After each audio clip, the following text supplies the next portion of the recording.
नमस्कार, आप देख रहे हैं ब्रेकिंग टुडे और मैं हूं मानस मेहरोत्रा। आपको बताते चलें कि क्राइम ब्रांच पुलिस ने एक ऐसे रैकेट का खुलासा किया है जो सेना में युवकों को भर्ती कराने के लिए फर्जी दस्तावेज तैयार कराता था। आशंका व्यक्त की जा रही है कि इनके संबंध आईएसआई से हो सकते हैं। क्राइम ब्रांच ने एक पूर्व सैनिक समेत 5 लोगों को गिरफ्तार किया है, जिसमें थाने का एक सिपाही भी शामिल है।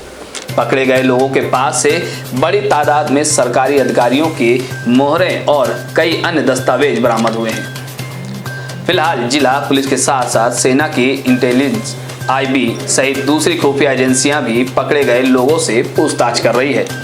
पूरे मामले को सेना की सुरक्षा में सेंध करने के मामले से जोड़कर देखा जा रहा है। शाहजहांपुर में क्राइम ब्रांच की गिरफ्त में खड़े यह 5 लोग सेना की सुरक्षा में सेंध लगाने के आरोपी हैं। 5 लोगों का एक ऐसा रैकेट है जो सेना में युवकों को भर्ती कराने के लिए फर्जी दस्तावेज तैयार कराता था। पकड़ा गया मेरठ का रहने वाला सुरेश सोम भारतीय सेना का पूर्व सैनिक है, जो इस पूरे रैकेट का मास्टरमाइंड है।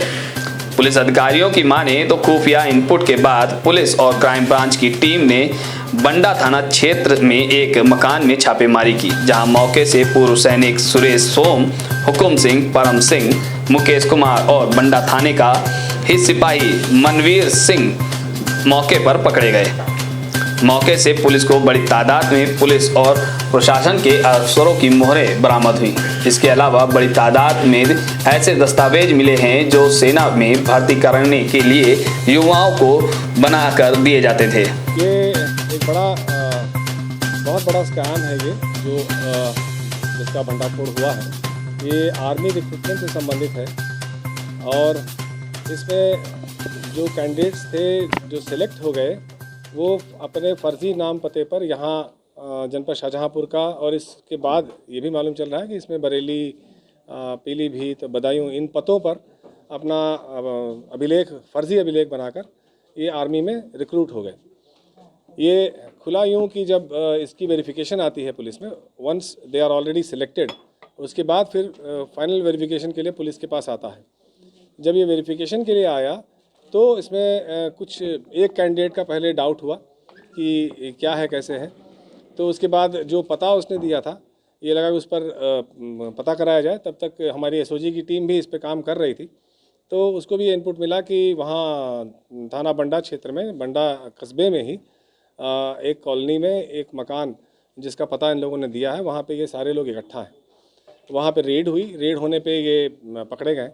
इनमें से 4 लोग प्रमुख रूप से वहाँ पकड़े गए जो जिनके घर के लोग ऑलरेडी आर्मी में रिक्रूटेड थे, और इसके अलावा एक व्यक्ति ऐसा था जिसके पास से फर्जी मोहरें वगैरह बरामद हुई। ये सिस्टम ऐसा था इनका कि ये करते क्या है कि पहले जहाँ के ये रहने वाले, अधिकतर ये सारे लोग जो अब तक समझ में आ रही है बात, ये सारे लोग वेस्टर्न यूपी के हैं। चूँकि वहाँ पे जो फिज़िकली फिट उतना नहीं रहता है, तो वहाँ चूँकि कंपटीशन बहुत स्टिफ है, तो वो प्रयास ये करते हैं कि ऐसे जगहों से अपना नाम पता देकर यहाँ के आर्मी में भर्ती होने का प्रयास करें, जहाँ से उनको थोड़ा फिज़िकली थ्रू होने में आसानी हो। तो इस लिहाज से इन्होंने इस एरिया को चुना।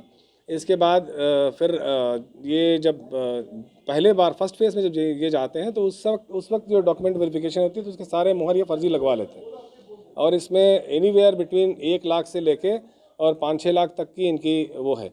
जो कराता था उसका नाम वही सुरेश खेड़ा है जिसने ये चीज़ें कराई, और उसके पास से ये मोहरें बरामद हुई।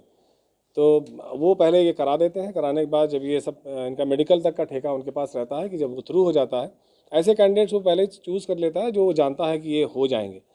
तो उसके बाद फिर यहाँ के पतों पर वो करा देता है। कराने के बाद जब उनकी रिक्रूटमेंट हो जाती है, उसके बाद पुलिस वेरिफिकेशन के लिए जब आता है तो यहाँ थानों से ये प्रयास करते हैं किसी न किसी को अपने लूप में लेके और उसका वेरिफिकेशन फर्जी तरीके से करा लिया जाए।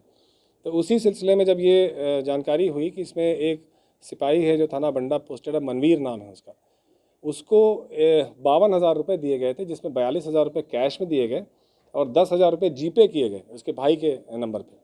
तो उसकी एक डिजिटल एविडेंस मिल गई। इस आधार पे उसकी भी गिरफ्तारी हुई है, उस सिपाही की भी, और उसके खिलाफ करप्शन एक्ट के मुकदमे लिखे गए हैं। और आज उसको बरेली में जो माननीय न्यायालय है उसके समक्ष, सक्षम न्यायालय के समक्ष प्रस्तुत किया जा रहा है। सबसे जो गंभीर बात इसमें यह है कि जब ये चीज़ मालूम चली तो हमारे जो MI के लोग हैं, मिलिट्री इंटेलिजेंस के लोग हैं, उन्होंने भी इसमें बहुत ही महत्वपूर्ण भूमिका इसमें निभाई। उनके द्वारा भी ये सारी चीज़ें देखी गई। ये जो पेपर्स थे उनके पास से जो फर्जी कागजात मिले हैं, तमाम निवास प्रमाण पत्र हैं, मार्कशीट्स हैं, आधार कार्ड्स हैं, तो ये सारे बहुत सारे फेक डॉक्यूमेंट्स मिले। तो उसका भी बहुत गहनता से हमारे एमआई के लोगों ने भी इसका वो किया। उसके बाद फिर सीआईओ के लोग भी आए थे यहाँ, वो भी यहाँ पे उस इंटरोगेशन में शामिल हुए, हमारे एलआई के लोग थे। तो ये बहुत एक डिटेल इंटरोगेशन हुई इनकी। इसके आधार पर बहुत से तथ्य ऐसे प्रकाश में आए हैं जिससे ऐसा लगता है कि ये बहुत बड़े स्तर पे एक स्कैम है। और हम लोग अपने जनपद में 1 जनवरी 2019 से लेकर अब तक जितने भी आर्मी वेरिफिकेशन के कागजात आए हैं उन सब को वेरीफाई करा रहे हैं। और हमारे डीआईजी रेंज साहब ने भी अपने पूरे रेंज में इसको करा रखा है। जब उनको ये सूचना रात में दी गई कि ऐसी ऐसी बात है, तो उन्होंने भी आदेश कर दिया है कि अपने पूरे रेंज में जितने भी इस तरह के आर्मी वेरिफिकेशन के कागजात आए हों, जिनका वेरीफाई होकर चले गए हों, तो उस पर पूरी जांच दोबारा करा रहे हैं। और हमें पूरी उम्मीद है कि इसमें और बहुत से ऐसे लोग निकलेंगे जिन्होंने फर्जी अपने नाम पते पर आर्मी में जगह पा ली। तो आपने देखा है किस तरीके से फर्जी दस्तावेजों के आधार पर युवकों को सेना में भर्ती कराने वाला ये रैकेट पिछले लंबे समय से काम कर रहा था। इस पूरे रैकेट के मास्टरमाइंड सुरेश सोम का कहना है कि वह मेरठ के जिला पंचायत अध्यक्ष का चुनाव लड़ना चाहता था, जिसके लिए वह किसी भी हाल में पैसा इकट्ठा करना चाहता था। पैसा इकट्ठा करने के लिए ही उसने सेना में फर्जी दस्तावेज बनाकर पैसा कमाना शुरू कर दिया था। पकड़े गए थाने के सिपाही के अकाउंट में कई बार पैसे भी ट्रांसफर किए गए थे। ऐसे ही तमाम खबरों के लिए हमारे साथ बने रहिए। तब तक के लिए दीजिए मुझे इजाजत। नमस्कार। अगर हमारी वीडियो से संतुष्ट हैं तो वीडियो को लाइक करें, चैनल को सब्सक्राइब करें और बाकी अपडेट्स के लिए बेल आइकन दबाएं।